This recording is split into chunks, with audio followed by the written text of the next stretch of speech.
Okay, so we're going to get started with exercise 204 today. I've found in teaching this class over time that while it can be distracting to suddenly interject VRay as we go along, we've been doing in Rhino, and life has been great in Rhino, and you're finally starting to get it, and then I throw VRay at you, right?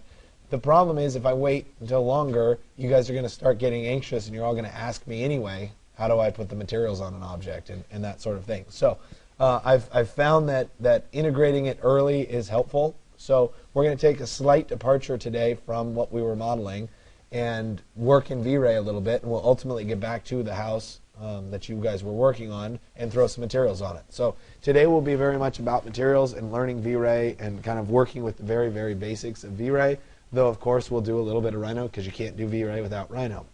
So I'm going to go ahead and open up Rhino, and I'm going to create a new large object, inches. So I'm going to click on the new tab here and then pick large object in inches.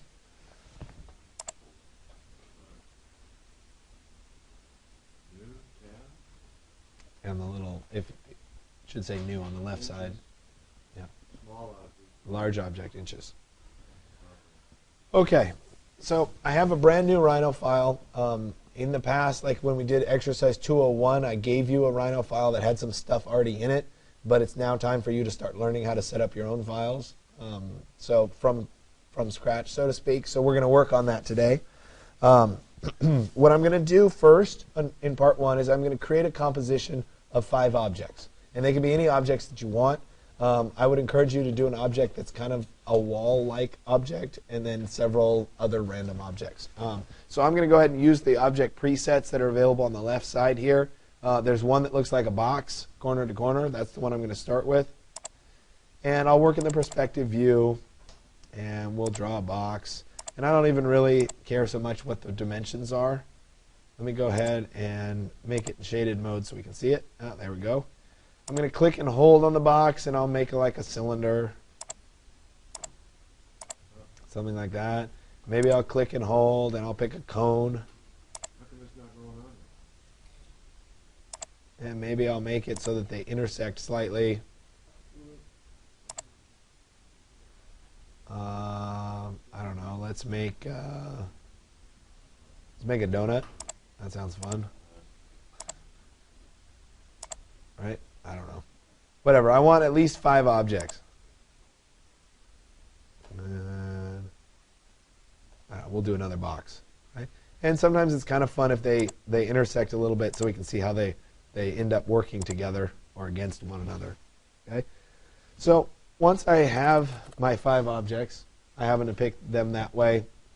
Again, it's entirely up to you what they look like. It doesn't matter. But we need some objects to practice with.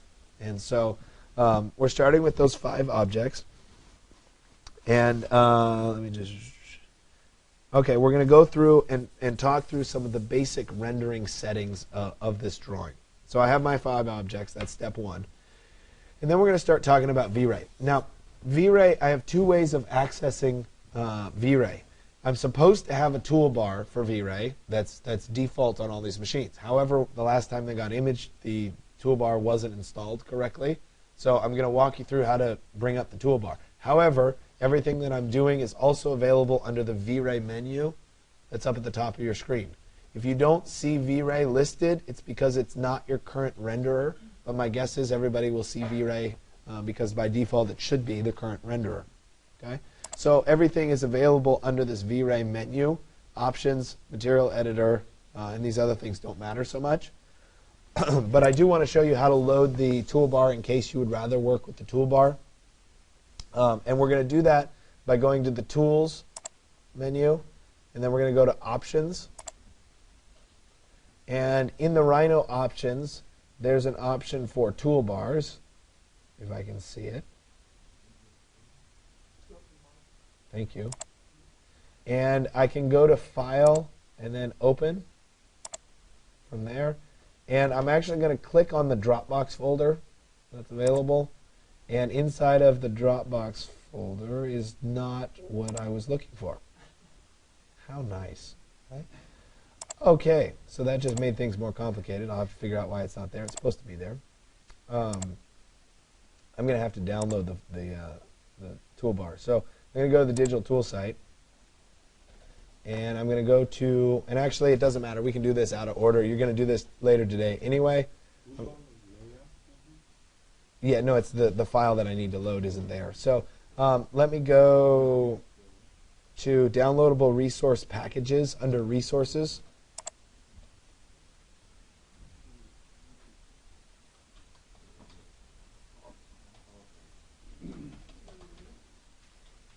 And I apologize, it was supposed to be in your Dropbox folder there, but go figure.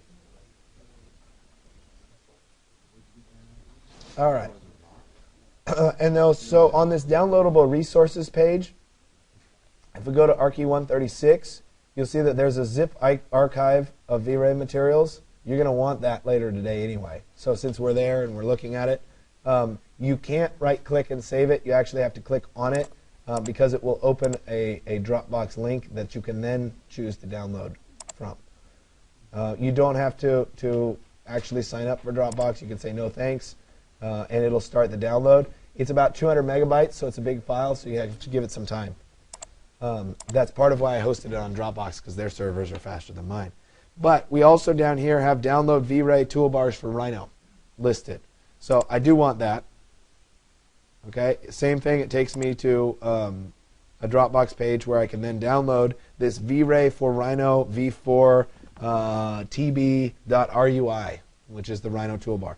I'm going to save that onto my flash drive with the hope that it will just live on my flash drive, and if I need it, I can load it again. Okay, so resources on my flash drive, I'll create a new folder for VRay, and then I'll go ahead and save that file here. And so once I have it here, it's not going to be hard to find it anymore.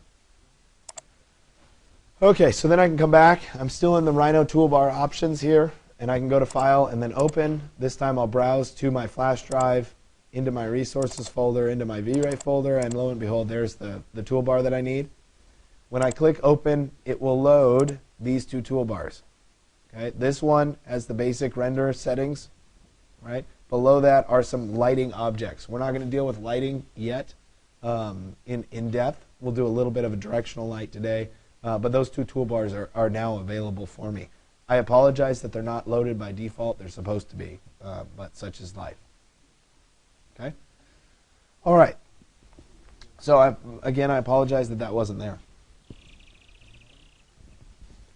So let's move on. Let's go ahead and start looking at the VRay options. And so I can get to the VRay options by going to the VRay menu and selecting options, or I can click on the little tag with the O on it for VRay options. Either one will get me there. And that will then open up the VRay option editor. And so let's be honest, VRay is an extraordinarily complicated program, and there are a lot of options that you're not going to know what they do. And there are even options in here that I don't know what they do. Okay? But that's the nature of this beast, so to speak. We're going to go through and talk through some of the very basic settings, and these basic settings are going to get you started. Okay? On the Digital Tools site, if we go back to it, under the VRay tutorials, VRay 8.1, Global Switches, right, is a walkthrough of exactly what I'm doing. So if you get a little bit lost or it starts to go over your head, right, don't panic. It is all written out here so you can go back and double check what I'm talking about. Okay, so here I am in the VRay option editor. And what VRay does, because if all of this was wide open, this menu would be extraordinarily long and it would be difficult to find anything. VRay creates this drawer system where you can click on one option. It's kind of like tabs, except there's too many tabs. We'd have too many tabs to click on them all, right? So in this instance, we would click on global switches, and it brings out a set of switches related to global switches. If I click on global switches again, it makes that go away, and I could pick on something else, say output, and I get output options. But you can see rather quickly, if I open global switches, system, camera, right, this is like never-ending scrolling. So generally, you're not going to want to have them all open at once. You're going to want to open one at a time. So I'm going to look at global switches, and I'm going to try to talk through some of the basic options that are available to you in global switches. The good news is by default, almost everything is checked the way it should be. So you don't really have to change anything. But I want to point a few things out. Okay? So the first thing is under lighting, available in the global options, we definitely want a checkbox next to lights because we want lights to show up in the scene. That would be logical. Okay? Furthermore, we want a checkbox next to shadows. Okay? Because we want lights to cast shadows. That's part of the realism of working in VRay. Okay? Now, there's a box here for show GI only. And what that does is it shows global illumination or reflected light only, which can be useful if we're troubleshooting, but we want to make sure that that is turned off for right now because we want primary lights to be on. Sometimes in weird circumstances, that's checked. That's the only option that you should have to double check. Okay? But it should be off, which it is. Okay? So as we come down here, low thread priority is also checked. That's good for rendering in general because you're not going to hog up your computer such that it's going to freeze up on you, which is good. And we do want to see a progress window, so that's good. So we've dealt with the left side of global switches. If we come over here to the right side, the good news is basically everything works out just fine as the defaults. Okay? We do want reflections on, so that's good. The transparency levels of 50 is fine, right? Our cutoff threshold is fine. We want our maps on. We want our glossy effects on. We're not overriding materials. We want to actually see materials, so that's good. And our secondary ray bias is set to 0.001. Okay? So stuff like this in VRay is very common. Secondary ray bias. And you're like, I don't know what that is. Well, guess what? I don't either. Right? Just leave it as the default, and that's fine. Okay?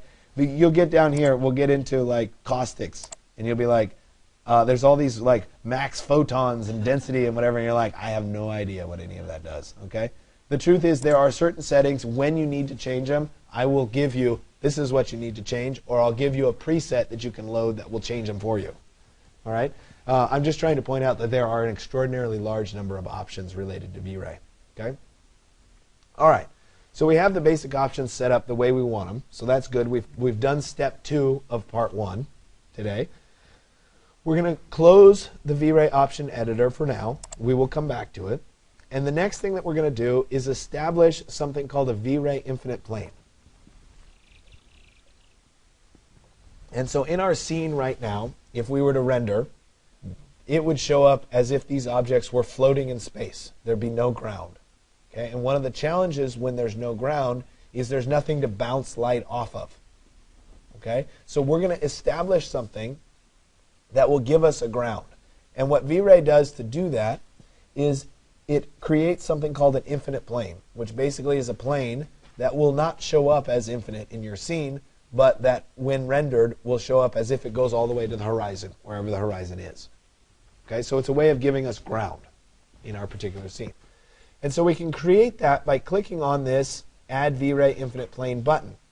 Okay, if for some reason the toolbars aren't showing up, you can type VIS, VIS, and then Infinite Plane, which gets you into the infinite plane. It's just the command line version of infinite plane. Doesn't matter. Okay?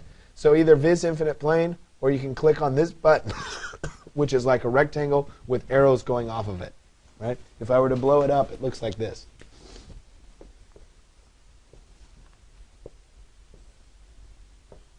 Okay? Meaning that it goes in infinite direction. So when I click on that, it's just a simple click, right? And it will then throw down a ground. Okay? And if I were to zoom out, we'd see that the ground is not in fact infinite, right? It's a big square, but when I go to render, it will appear infinite. Okay? Now, we've already talked about layers last class, and when you start to put an infinite plane on a scene, it's always a good idea to put the infinite plane on its own layer. So in the layers menu here, I'm going to change the infinite plane onto one of these layers. So we'll put it on layer 5 for right now. So I'm going to right-click on layer 5 and say Change Object Layer. And now the infinite plane is going to appear on its own layer such that I can turn it on, turn it off. Okay? I'll take it a step further and rename layer 5 to Infinite Plane, just so that I know that that is in fact the infinite plane. Right? And I could take it one step further, and I could make it a nested layer, and this layer could be Master Site or something like that, or Master Environment, whatever you want to call it. just a way of keeping organized. Okay? At that point, I'm going to go ahead and lock the infinite plane layer. So I can't select it anymore. So number 4 is the master site. Yeah.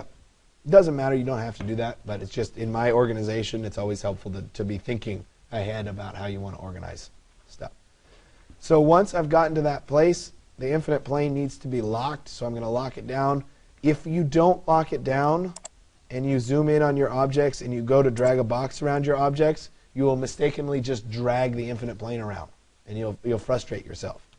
So instead, make sure you lock the infinite plane, and then you can actually drag and select your various objects. Okay, it'll save you hassle. Okay. So we now have an infinite plane. Okay, I'm going to create another layer underneath the site layer, and I can do that by clicking on the master site and then clicking on new sublayer. There's a new sublayer button, or I could drag a layer on top and make another sublayer. Doesn't matter. And I'm going to call this layer Directional Light. And again, this has to do with the scene or the environment. If you click on the master site layer, there's up here at the top of the layers menu, right? There's two kind of files on top of each other. If you click on that, it'll be a new sublayer, and then you can rename it. So I have Directional Light. I want that to be active, so we'll double click. And now I'm going to create a basic directional light. Okay? And the directional light, I have no idea why it does this, is actually hidden so at the end of my little light toolbar. It's right there. If you move your mouse over it, it'll pop up. But the icon's missing. Go figure. Okay? So if I click on it, I could also type in directional light. It does the same thing. Okay?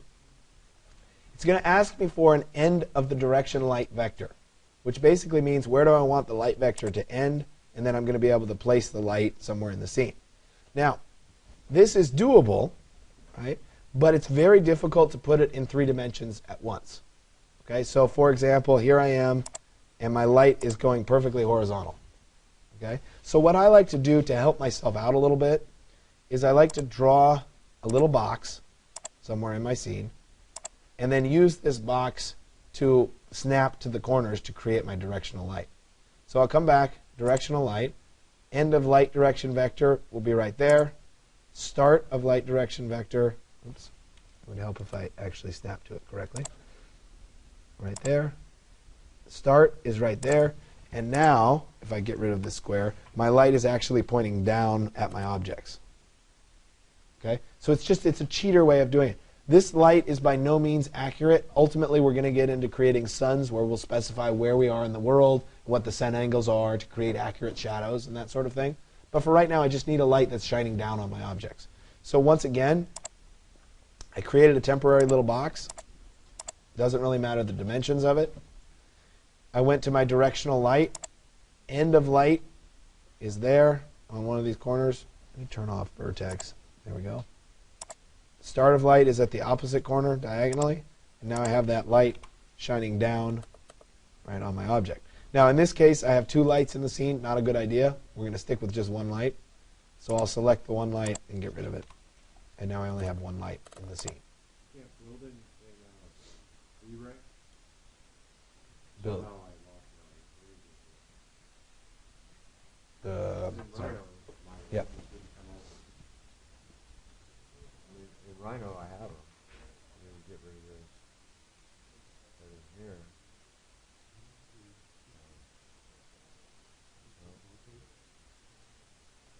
You just have 2 files open. Just start working on this file instead. and VRay. So Yeah. then So, while did I'm you in load the this, toolbars yet or not? I did. Yeah, let's. Okay.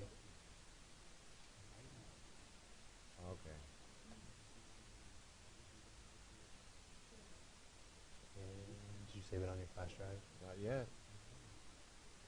Put it up here. Nope. Okay. I can help you find it a little bit later, but I want to keep going. Okay. All right.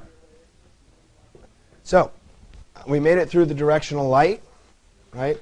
And so the last piece of this puzzle is that I'm going to set up a view that I like that I'm going to render several times as I start to apply materials. And it doesn't really matter at this point that you set up a view that you repeat over and over again, but since I can, I'm going to show you how to do it if you want to. And that is that I'm going to click on this little triangle. And this, by the way, is written out as Rhino 5.28, saved views. I'm going to click on this little triangle. I'm going to go down here to Set View. And at the bottom of the Set View menu, there's something called Named Views. Okay. This is essentially the same thing as saving a scene in SketchUp. So once I have that named views, I can click the little Save button. And I can call this, say, Render 01.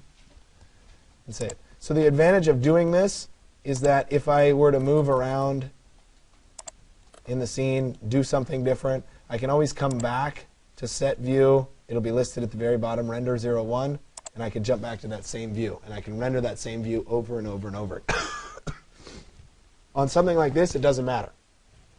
When you're getting a view set up for your final rendering for this project, the final project or whatever, you're going to make little tweaks along the way. You're going to change some textures. You're going to remodel something, right? And you want to be able to go back and re-render the exact same view. And so this is the way that you end up doing it. So for what we're doing for today, not mission critical, right? But certainly there. Okay? So what I'm going to do is I'm going to pause for about 5 minutes. I'm going to come around and make sure that I've got everybody to this place. It's much easier to make sure that I get everybody here than to leave everybody way behind. So if you already feel like, hey, I got it, I'm good, right? Veg out for a little bit, and then we'll come back and I'll walk you through. There's too many steps to get too far behind. Okay? So just hang out while we get to the next phase. Okay, so we're going to pick back up where we left off. Thank you for being patient.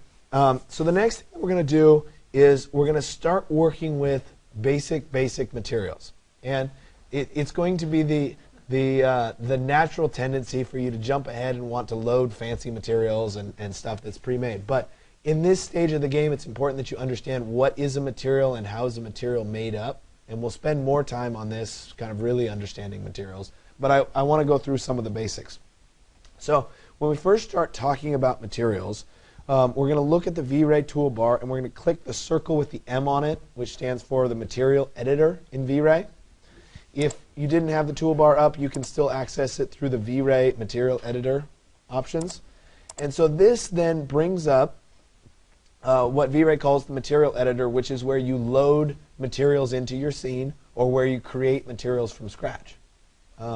So there are obviously tons and tons of materials that you can load that people have already created for you, but sometimes you'll want a particular material and nobody's made it, and you'll have to actually make a material. And so it's important to distinguish that you can just create something out of thin air should you need to. Okay? So that's what we're going to start with for right now. And so I'm going to start with creating a material. I'm going to right-click. You see under Scene Materials here, there's nothing listed. Well, I have no material yet, so I need to actually create a material. So I'm going to right-click on Scene Materials, and you'll see that Create Material option shows up. Well, I don't want anything but a standard material, right? The rest of these are very specialized for specific purposes. We only want standard. So I'm going to Create Material Standard. And you see that when I create a material that is standard, it's called Default Material, and I get a variety of options available to me. Okay? We're not going to explore all of the options that are available, but just like the VRay option editor, these are set up as little drawers that I can expand and collapse. By default, right, they're all open because there's not so much that we can't see it all in one kind of window. Okay? So I'm going to look at this, and I'm going to, number one, I'm going to change the color of the material. So I look under this Diffuse tab, and I have something called Color, and right now the color is gray. Okay? I don't want it to be gray. I'm going to pick some other color. So I'm going to click on the color swatch, and I'm going to change and make the color, I don't know, we'll make it red. Okay? Notice that there are a bunch of preset colors on the left side here, including a variety of gray tones. Right? And if I didn't find the color that I wanted, of course, I could pick any color that I could conceive of. Right? I could also type in a hue and a saturation, or I could type in an RGB value if if I knew a specific color. So if we were working, say, in Illustrator, and we had a particular color that we wanted, if we knew the RGB value, I could use it. Right? If we were trying to reverse engineer a wall that was painted with a specific bare paint, right, we can look up what the RGB value of that paint is and then use that color on the wall. Okay? Anyway, for right now, we're just picking red. Probably too much information. All right, so it's red. Okay? I'm going to rename this material by right-clicking on it and saying Rename Material. And I'm going to call that material red. Shocking, right? And so with my red material, if I were to click on Preview, right, I'd see a quick little render of what my red material looks like on a checkerboard background. Okay? This is just like a little preview of whatever my particular material is. Okay? So I've created this basic material. Now the next piece is that I actually have to assign it to one of the objects in the scene. And down the road, we're going to do our primary assigning of materials by layer because there'll be just too many thousands of objects to assign individually. So instead, we're going to assign it just by layer. But for right now, we only have 5 objects, or maybe some of you have a few more than that. And we can assign them by selecting the object. So I've moved the material editor kind of over so that I can see my scene. And I'm going to pick on one of the objects, and it's going to highlight in yellow. Okay? You can assign more than one object at a time by selecting more than one object. But for right now, I'm just going to assign one. So I pick the wall type object, and then I'm going to come back to this material editor, and I'm going to right-click on red, and you'll see that I can say Apply Material to Selection. Okay? Out of my little context menu. You're going to right-click on the material red, and you'll get an option to apply material to selection, okay? Which I will then do. Now, nothing in my scene changes, okay? Which is normal. Okay? In order to see what the material would look like, I would need to switch from my shaded mode into a mode called rendered. And when I switch to rendered mode, I'd see that it has a material applied to it. Now, there is a caveat to rendered mode. And that is that when you switch to rendered mode, you will no longer see lines. You will no longer see lights as objects. They'll all go away. So a lot of times down the road, I'll get people saying, wait a minute, I can't see where my light is, or I can't see my lines anymore. It's because you're in rendered mode. They exist. They're just, you're in rendered mode. You can't see them. So generally speaking, I leave my work mode in shaded mode, okay? Even though it doesn't show the materials. For the purposes of today, it may be helpful for you to see it in rendered mode, which is perfectly fine. Okay, so I go to the perspective and pick rendered, right? Yep. All right. Okay. So now I'm going to come back to my VRay materials, and I'm going to create 4 more materials in different colors. Okay. So I'm going to go ahead and right-click on Scene Materials. I'll go to Create Material Standard, exactly as I did before, and this time I'll pick a different color. Maybe I'll pick blue. Right? Let me rename the material. We'll call that blue. And then I'm going to assign it to a different object. So we'll assign it to this object. I'll right-click and say Apply Material to Selection. Object gets that. So I'll continue on here. Same process. Right-click, Create Material, Standard.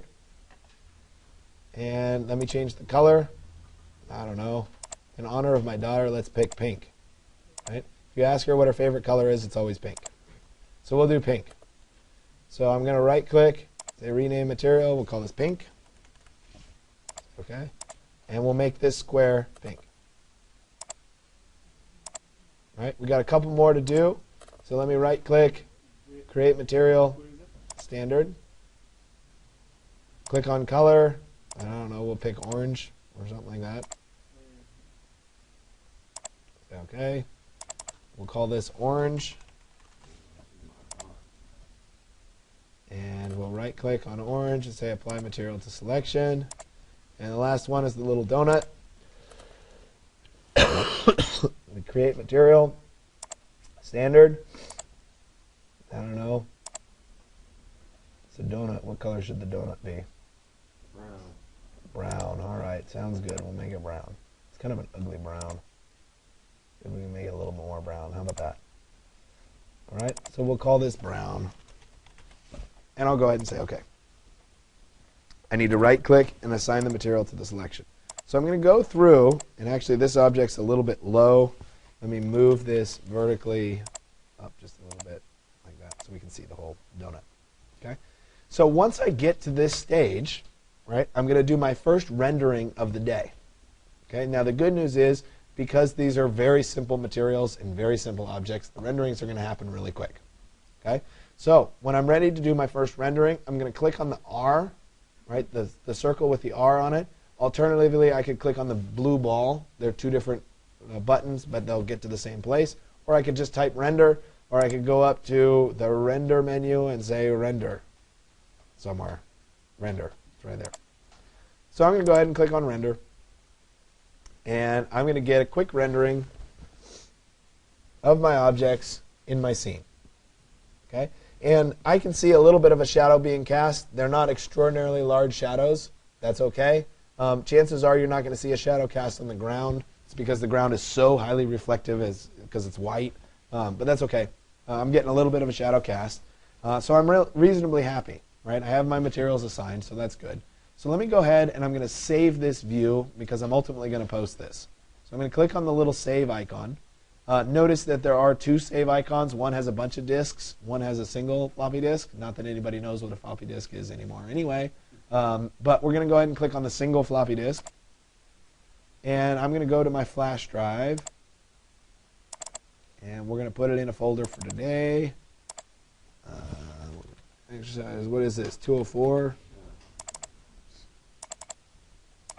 And so I'll call this exercise 204-1. And then I'll go ahead and click save. Now this saves just the JPEG image, just the render file, not my Rhino file. Okay? So now would probably be a good time so it doesn't crash on me to save the Rhino file. So I'll go to File and then Save in Rhino. And I'm going to call this exercise 204.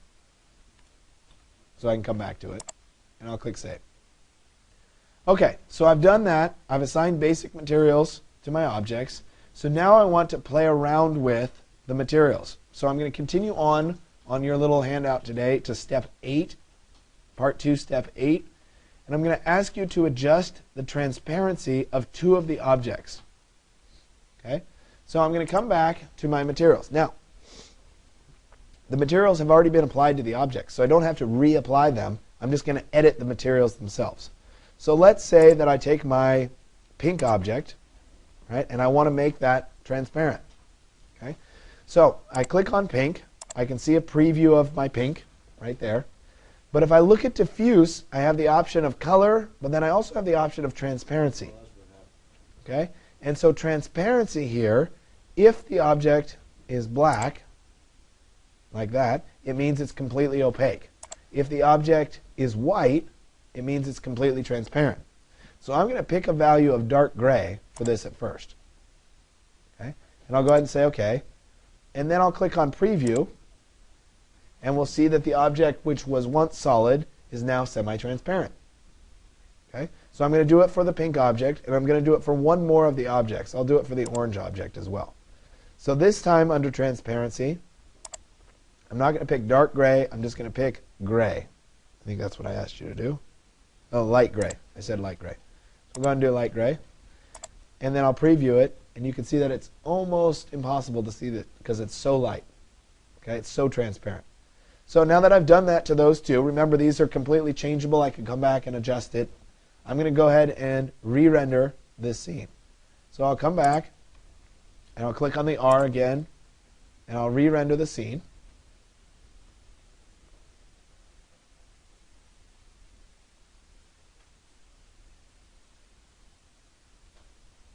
And you'll notice that it takes a little bit longer to render, right? Because the materials got a little bit more complex. All right, so it just finished. And so we can see with the pink object here that it is slightly transparent. I'm seeing the donut on the inside, right? I'm seeing the cylinder on the inside. The orange object is almost entirely gone, right? So it's really transparent, okay? I also get this dark circle and kind of this weird speckle pattern on the ground. That is because that there's 2 intersecting surfaces. So my white infinite plane is intersecting with where my cone is, and it's giving me that circle on the ground. There's a way of fixing it, but for right now, I'm just going to leave it. Can't overload you with too much. But I am going to come back to my orange, and I'm going to change from the transparency of light gray to a transparency of gray, which is going to make it a little bit more opaque. And then I'm going to render it again so that we can see a little bit more of my object.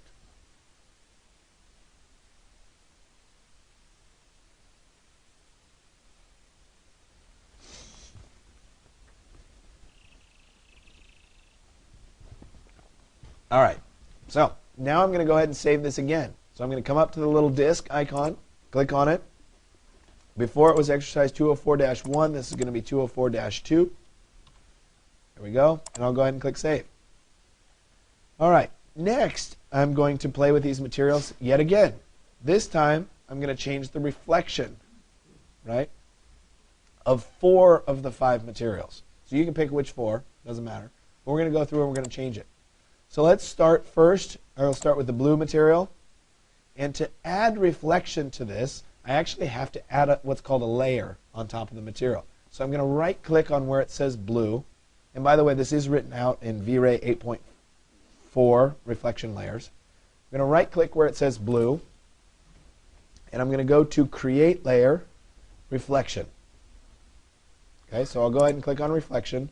And you'll see that now in my drawers, where I used to just have diffuse, options, and maps, I have something called reflection showing up, which means that what was a blue object before that was, not shiny at all, if I click on preview, is now going to be a shiny blue object. It's going to reflect. Okay? So I have some further options that are available to me in this. Let's go ahead and do it for 4 of the objects. So let's go to the brown object. Once again, I'll right-click on it, and I'll say Create Layer, Reflection. And the brown is now shiny. We'll go to the orange object. I'll right-click, Create Layer, Reflection. Okay? So not only is this transparent, but now it has a little bit of reflection to it. Notice that this is starting to look a little bit like glass. Right? So this is kind of going the direction of how we would create glass. There's more to it than that. Right? And let's go ahead and make the pink reflective as well. So I'll go ahead and create the reflection here. We can see what it was before, and once it has reflection on it. Okay, so it starts to be shiny. Now I'll come back to my scene. We'll render again.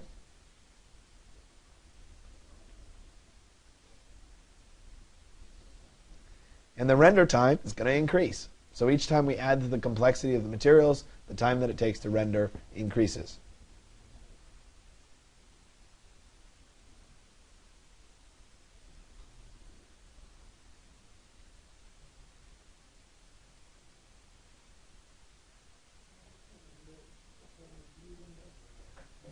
It's available. I'll help you on that one later. Too many options to show at once. Okay, so now I have it where I've got these objects that have reflection. And now we can see that we've got reflection. So this pink object is reflected in the blue object. The blue object is reflected in the pink object. Right? So this kind of reflection is what starts to make these scenes feel real. Okay? So I'll go ahead and save that. And this one will be Part 3. I'll click Save. And then we're going to come back, and I'm going to mess with the type of reflection. So I'll pick a material. I don't know, let's start with pink. Right? And I'm going to look here in the Reflection tab. So thus far, we haven't changed any options, but I have some different options that can change how the material looks. Okay? So if I come here, right, there's a blue button with a capital M on it next to reflection. These are the options for the type of reflection. Okay? It's a Fresnel reflection, and it has what's called an index of refraction of 1.55. Okay? Now, if we were to look up very specific materials, different materials have a different index of refraction, which means how do they reflect light, right? A diamond reflects light very differently than ice does, yet they both reflect light. Okay? So we can actually look some of this up. I think I have a chart on 8.4 that highlights a few of the different materials.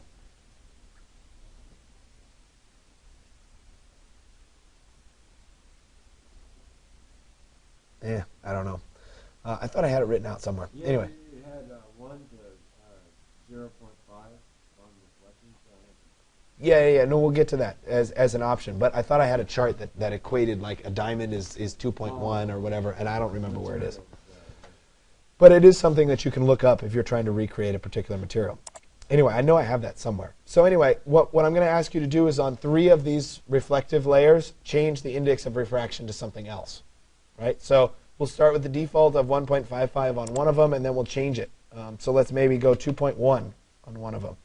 And if you say OK, we can see what it was before. And then afterward, you see that the amount that it's reflecting is much stronger. Okay? Higher number, higher reflection. So let's go to, I don't know, let's go to the blue one. If I click on this M, and I change this value to maybe 0.75, and I say OK, and then I click preview, it's much duller reflection. Okay, and so I don't know. Let's change the brown one too, and we'll go. I don't know, maybe 6. Right, we'll preview. Very, very shiny. Okay, chrome is somewhere in the neighborhood of 8 to 16 in terms of shininess. Mirror shiny. Okay, so anyway, the point is you can change this reflection. Okay, so then I'll go ahead and do a render again. And one of the reasons that I'm having you do these step-by-step renders is you'll be able to compare them side by side about what has changed. Okay? The idea being that you kind of make note of what you changed as opposed to just arbitrarily changing things. So notice that it's getting longer and longer to render. Right? More and more calculations to be made about pink reflects onto blue. Blue reflects back onto pink. Then the reflection of the blue reflects back onto the pink. And the reflection of the blue reflecting back on the pink reflects back on the blue. You guys get the idea, right? Remember, VRay does it 16 times, back and forth, okay, at a minimum. So that's part of why we get really accurate, nice renderings. So if we look down here at the donut, remember that was the super shiny object? I'm reflecting a huge amount of the ground underneath the object, which is why it's almost white at the bottom. Okay, it's almost mirror-like. Okay, so I'll go ahead and save this as 4. Right, and then we'll get to the last part, and that is that I'm going to change the reflection glossiness on 2 of them. Oops. Right, so let's change the reflection glossiness of the pink, for example. And so we've got glossiness, reflection value here. If I went to like 0.5, and I were to preview it, you can see that it's almost kind of a satin finish, right? And if I were to go up, say, to 2.0, it's going to be very, very shiny in terms of how it reflects. So we've got different options there. So I don't know. Let's put this one at 0.75, a little bit blurrier. Right? You can still see the square that it's reflecting, but it's now a little blurry. And then let's do it, I don't know, maybe to the brown. So this brings up a good point.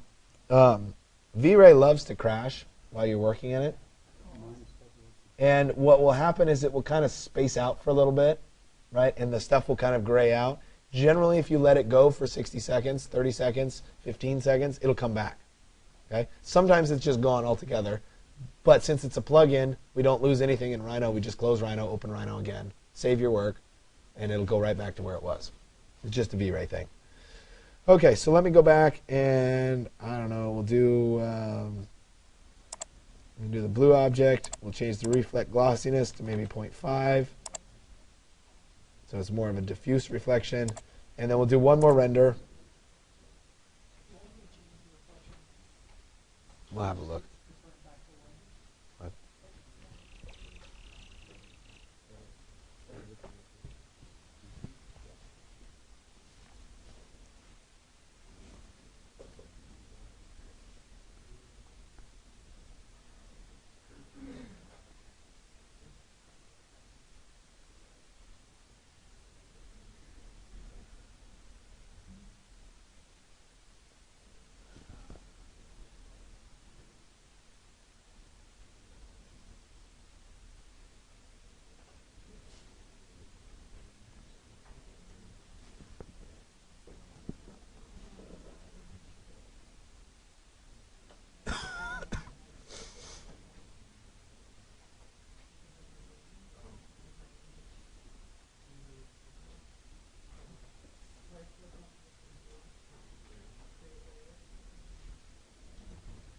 almost done.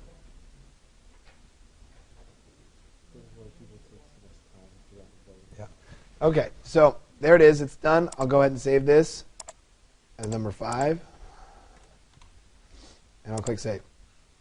So now we've kind of explored the basics of materials. Now I'm going to let you start to play with your own materials. So I want you to be able to load in a particular material. So as I said before, on the course, yeah. It's okay. I'll sit with you. We'll get there. No worries. It happens. Okay, so I just want to get through this last piece, and then I'll come around and help you guys. Okay, so as I said before on the digital tool site, if you go to Resources, Downloadable Resource Packages, on that 135 list, there's about a 200 megabyte file of VRay materials. Okay, I went ahead and I downloaded it. It's here. Okay, I want to go ahead and show it in the Downloads folder. It is a zip file by default, right? That's because the content was so big, right? So I want to extract it. So I'm going to right-click and say Extract All. And I'm going to put it on my flash drive into my Resources folder. There's my, no, I can't click. There we go. And it's going to be in Resources, in VRay. And I'll go ahead and say OK. That's where it's going to extract it. And I'll click on Extract. Do you want to go? Yes, I want to copy it without encryption. Do this for all items. Okay, and it's going to take a little while because this is a big file. The good news is once you have it on your flash drive, you don't have to download it again. Okay, these are all materials that I've worked with that seem to work nicely for students. Okay, it doesn't cover all the materials that are necessary, and we'll talk about how do you create a new material that is important for you, but it will at least cover a lot of the basics. You know, concretes, glass, wood, those kinds of things. So, and so what the advantage of these materials is they already have the reflection and the refraction and the various settings set for you. So all you have to do is load them, and they'll turn out pretty nice.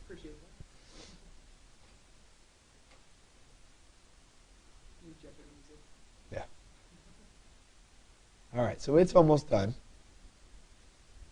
And as soon as it's done, I'm going to jump back over into Rhino. So if we open up the material editor again here, okay, I had my basic materials, blue, brown, orange, pink, etc. I created those by right-clicking on See Materials and saying Create Material. Go away. Okay. Now, instead of right-clicking and creating a material, directly below that is Load Material. Okay, so if I click on Load Material, I can then go to my flash drive, and I can go to Resources, VRay, VRay Materials, and look at this. I've got a bunch of materials that are available to me, okay, that I just downloaded. So let's say that I want wood. I want, we'll do a dark oak. I'm looking for a file that's called .vismat. That's a VRay material file. If I go ahead and say OK, or open, assuming VRay doesn't crash on me, it will show up as wood dark oak. And if I could click on it,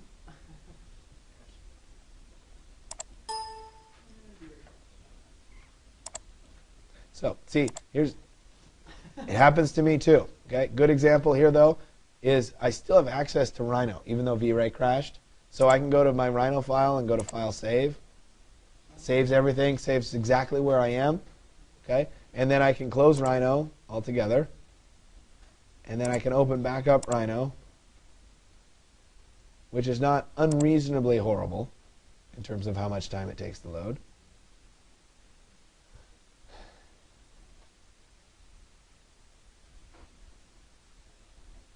And I can load exactly where I was. I can go back to my material editor, and guess what? There's wood dark oak. It actually loaded. So let's go ahead and apply that to one of these materials. So I'm going to pick this box. I'll right-click on dark oak and say Apply Material to Selection, and it's going to show up as a dark oak. Okay. Now, the scale and how it patterns on this particular piece of wood may not be exactly what we want. That's something we will cover. Not something I'm going to make you worry about right now. So if the bricks are too big or the concrete's too big or whatever, it doesn't matter. Okay. But if I were to go to render at this point, right, what used to be that transparent material that I created is now going to be like a block of oak sitting there. Okay? So I have a lot of flexibility once I start loading in materials. So I'm going to ask you today to load in 5 materials and then do a rendering. Okay? And at the very end, if you get there, right, go ahead and load up your 3DM file from last class, the one of the house, and throw some materials on it, put an infinite plane underneath it, put the directional light, etc. Okay? If you don't make it, I mean, it's 12:20, so we still have, an hour and 20 minutes, hour and 30 minutes left of class. If you take the whole time doing just this, that's okay. But if you get to the point where you can work on your house, all the better, because you'll get that much more practice, right? At this stage of the game, it's very much about practice and repetition, right? The more times you do it, the better off you're going to be. Okay? Are there any global questions? I always specify global because it applies to everybody. And then I'll stop and then I'll come around and help you all. Okay. So this is an optional piece. We'll cover this in more detail a little bit later. You notice that the rendering that I created was not the whole scene that I had. If you want to show your whole scene, under the options of VRay, you can go to Output. And in the Output drawer, you can click on this Get View Aspect button right here, which changes the view aspect to match what your current window is. Once you do that, you can close the output, and you can go back and render, and you see that my rendering is now matching what I see on my screen. Okay? There's more to it than that long term, but if you really want your whole scene, that'll get you there. Okay? So I'm going to come around and help you guys, unless you have some big question. If somebody does end up asking a question that's relevant, I'll come back and show you all. Okay?